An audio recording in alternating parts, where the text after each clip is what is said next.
Assalamualaikum warahmatullahi wabarakatuh. Selamat bertemu kembali di podcast Bapakes Semarang. Disiarkan langsung dari Simpang 5 Jalan Pahlawan nomor 1 Pahlawan. Baiklah, Bapak Ibu sekalian yang saya hormati, pada sore hari ini kita telah kehadiran atau kedatangan tamu istimewa dari Direktorat Jenderal Tenaga Kesehatan. Tadinya mau ngomong dari mana? Dari Makassar. Kebetulan Ibu Anita ini dari Makassar, dari Bugis ya. Dan saya sendiri, alhamdulillah Bu, istri saya orang sana kan. Jadi mantap. Sama-sama Ewako. Iya, Ewako. Ewa. Baik, pada kesempatan sore hari ini kita akan berbincang-bincang tentang pelatihan. Ada 4 hal penting ya Bu ya di dalam pelatihan. Minimal yang kita ketahui adalah mulai dari bagaimana merencanakan. Kemudian yang kedua, membuat kurikulum modul. Yang ketiga, dan melaksanakan. Yang terakhir, jangan lupa evaluasi pasca pelatihan. Dan alhamdulillah Ibu Anita ini adalah orang yang kompeten atau berkecimpung lebih banyak ke training need assessment ya. Nah, apa itu training need assessment? Kita dengarkan bincang-bincang ini, dan mungkin sebelumnya silakan Ibu memperkenalkan diri terlebih dahulu. Silakan Bu. Baik, terima kasih banyak Pak Asep, Kepala Bapelkes Semarang. Alhamdulillah hari ini saya bisa berada di tempat yang indah ini, di Simpang 5 di Semarang, dalam keadaan sehat dan ceria. Ya, dikasih kesempatan duduk di meja sultan ini ya. Meja sultan ya. Iya. Siap.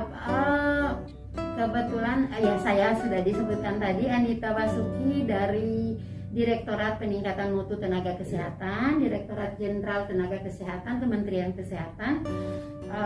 Seperti kata Pak Asep tadi, kita akan membicarakan pelatihan, di mana sebuah pelatihan yang baik itu dimulai dari training need assessment atau pengkajian kebutuhan pelatihan. Nah, TNI lagi. TNI memang ini kebetulan ada hadir dari TNI, kita silakan di sini ya. Baik, TNI itu sendiri dasar hukumnya atau latar belakang mengapa harus dilakukan TNA sebelum kita memulai pelatihan. Baik, jadi kita tahu bahwa pelatihan itu tidak sedikit. Orang tuh gemar melakukan pelatihan di mana-mana. Tetapi kita kadang-kala tidak sadar pelatihan yang dibuat ini apakah betul-betul dibutuhkan atau enggak. Tiba-tiba ada program pelatihan, pesertanya hadir. Apakah butuh enggak pelatihan ini? Nah, untuk itu sebagai itu dasar yaitu dibuatlah training need assessment. Kita kaji ini dibutuhkan enggak gitu pelatihannya. Melihat keadaan di lapangan bahwa itu betul-betul merupakan gap kompetensi. Kemudian disusun program pelatihannya, jadi betul-betul berdasarkan, ada dasarnya gitu, dibutuhkan gitu. Nah, ini training need assessment, jadi ada sebuah asesmen kebutuhan pelatihan. Nah, dalam hal ini apa yang paling penting bahwasannya pelatihan itu sangat dibutuhkan? Baik.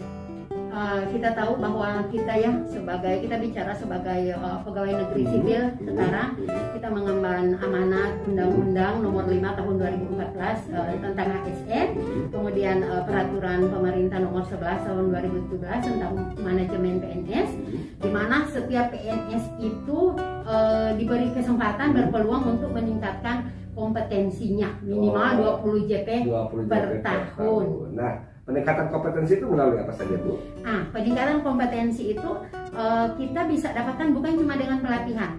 Kita bisa dapatkan dengan workshop, dengan kursus, mentoring, seminar. Itu bisa dikonversi untuk menjadi jam pelajaran di dalam pelatihan.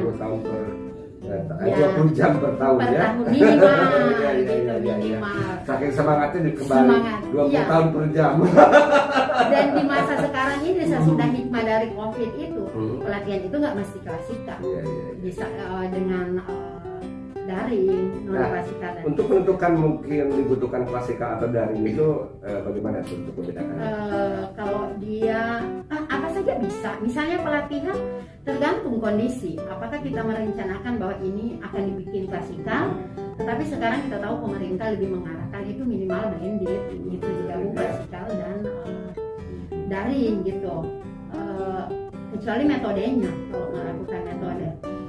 Gitu. Nah, metode sendiri untuk sebuah pelatihan itu akhir-akhir ini kemana sih arahnya? Baik, saya apalagi dengan COVID ini ya sekarang ya, habis COVID ini ya. Ya, saya memberikan contoh, kita mengerucut aja ke kebutuhan pelatihan pemangku jabatan fungsional ya, Pak Asep. Jadi pemangku jabatan fungsional itu tujuan kita meningkatkan kebutuhan, meningkatkan kompetensi mereka sesuai dengan kebutuhan. Mereka butuh apa sebenarnya? Nah, untuk menentukan mereka butuh apa, kita tentunya punya rujukan. Rujukannya apa? Oh, ini modalnya, dia harus kompeten di ini. Dasarnya apa? Nah, contoh pemangku jabatan fungsional, dia harus kompeten pada butir-butir kegiatan yang ditetapkan oleh Permenpan. Contoh pemangku jabatan fungsional epidemiolog kesehatan. Ibu tadi baru bahas itu ya? Ya, betul, di bakal masih panas. Iya, masih panas. Jadi contoh Permenpan nomor 69 tahun 2021 tentang jabatan fungsional epidemiologi kesehatan.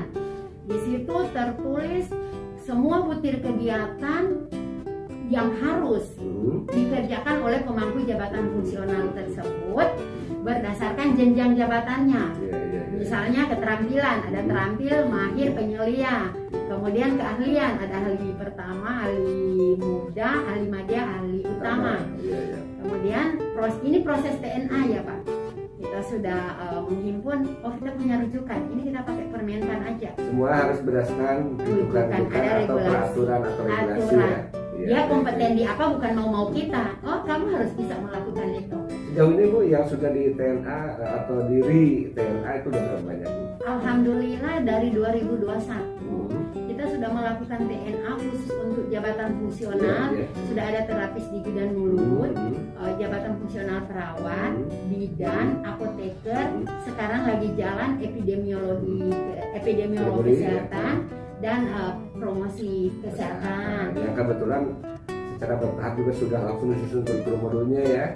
Dan pelatihan sudah dimulai ya dengan merujuk ke Permenpan yang baru ya. Itu juga kita melakukan TNA di unit-unit kerja gitu. Jadi misalnya rumah sakit atau unit kerja apa, kalian butuh apa, dimasukin, kemudian kita analisis. Bagaimana ini Bu teknisnya, misalnya tadi kan salah satu rumah sakit ini membutuhkan pelatihan ya, kebetulan belum kita coba untuk ini. Ibu pernah dihubungi oleh salah satu rumah sakit atau bagaimana? Oh pernah, biasa mereka mengajukan pelatihan, dan kami kebetulan di dalam kita itu bekerja ada tim. Ya, kita tim penilaian kompetensi nakes gitu. Sekiranya mereka akan mengusulkan, kami akan membuat pelatihan ini, usul ke Dirjen Mutu, Direktorat Mutu Peningkatan Mutu. Kita akan melihat ini konsep ini atau substansi ini tidak tepat untuk dilakukan pelatihan gitu. Ini cuma cukup ada khusus kajian ya. Gitu. Jadi rekomendasi itu harus berdasar, harus kita kaji dulu. Jadi dari bidang tim kami mengkaji, kemudian rekomendasikan ke pengembangan pelatihan. Nah, sekarang pertanyaan kami terakhir ya, karena waktu itu terbatas nih, biar Ibu nanti juga bisa pulang gitu. Kemana kawasan ya Bu? Iya benar. Ibu, apa sih bedanya pelatihan dan non pelatihan Bu? Itu aja. Pelatihan dan non pelatihan tentunya intinya sama-sama untuk meningkatkan kompetensi. Tetapi pelatihan itu ada aturan minimal 30 jam belajar. Kesehatan. Iya. Kalau secara umum kan 20 ya. Itu kan pelajaran yang ditetapkan oleh peraturan pemerintah tentang manajemen ASN ya. Nomor berapa tadi? 11 tahun 2017 dan sudah dirubah menjadi 2017 tahun 2020 kan? Iya, benar. Jadi di dalam manajemen PNS itu cukup 20 jam pelajaran, tetapi untuk di Kemenkes sudah diatur minimal 30 jam gitu ya Bu ya. Itu yang namanya pelatihan kan? Maksudnya untuk membedakan apakah peningkatan kompetensi ini harus melalui pelatihan atau tidak. Ya, hanya pelatihan di Kemenkes ditetapkan 30 JPL kan? Itu maksud saya. Jadi teman-teman Bapak Ibu apabila mau mengajukan ya pelatihan apa yang akan cocok untuk dilatih di Kemenkes, minimal pertama adalah berapa lama jam pelajaran, minimal 30. Nah selanjutnya akan di TNA akan dicarikan berdasarkan yang berlaku apa sih kompetensi begitu ya Bu ya, yang ada untuk pelatihan itu, misalnya seorang epidemiolog ya, Iya. gap kompetensinya apa yang harus dilatih, tadi sudah dibahas ya Bu Iya, ya, seperti iya. itu ya. Kita tahapannya kurikulum Iya, modul. iya. Jika sudah tersedia, Hmm. berarti eksekusi pelatihannya. Iya. Kalau belum, ya Betul, harus betul. ada. Sebagai penutup Bu, Hmm. close statement Bu, bagaimana pentingnya sebuah TNA? Baik, terima kasih. Jadi TNA itu sangat penting untuk penyelenggaraan sebuah pelatihan. Tanpa TNA itu kita tidak bisa pasti apakah pelatihan itu akan menjadi efektif dan efisien. Kalau dengan TNA itu sangat berdasar sehingga pelatihan itu benar-benar adalah pelatihan yang dibutuhkan dan dari awal sudah bisa kita mengatur secara baik semua kebutuhan yang dibutuhkan di pelatihan, termasuk substansi yang diajarkan, termasuk biaya, termasuk orang-orang yang terlibat di dalam. Ibu mungkin mendengar Smart ASN ya. Harapan kita Indonesia emas itu di tahun 2045. Bagaimana kiat-kiat Ibu untuk mewujudkan TNA mendukung Smart ASN ini? Baik, terima kasih. TNA itu akan terus untuk kita. Kalau saya ini motivasi saya sendiri ya untuk semua teman-teman. Kita tuh bekerja itu dengan semangat di dalam diri dan terus belajar. Pada intinya pada era ini kita harus rajin dan pintar. Iya betul. Tidak ada orang bodoh. Rajin dan pintar, Iya. tidak ada orang yang bodoh. Iya, iya. Baiklah, Bapak Ibu sekalian pemirsa podcast Bapak ke Semarang, bincang-bincang kita dengan Ibu Anita Basuki dari Direktorat Jenderal Tenaga Kesehatan, khususnya di Direktorat Peningkatan Mutu Tenaga Kesehatan.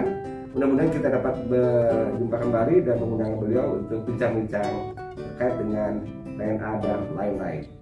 Salam sehat dari Bapak ke Semarang, Jalan Pahlawan nomor 1, Simpang 5, Semarang. Assalamualaikum warahmatullahi wabarakatuh.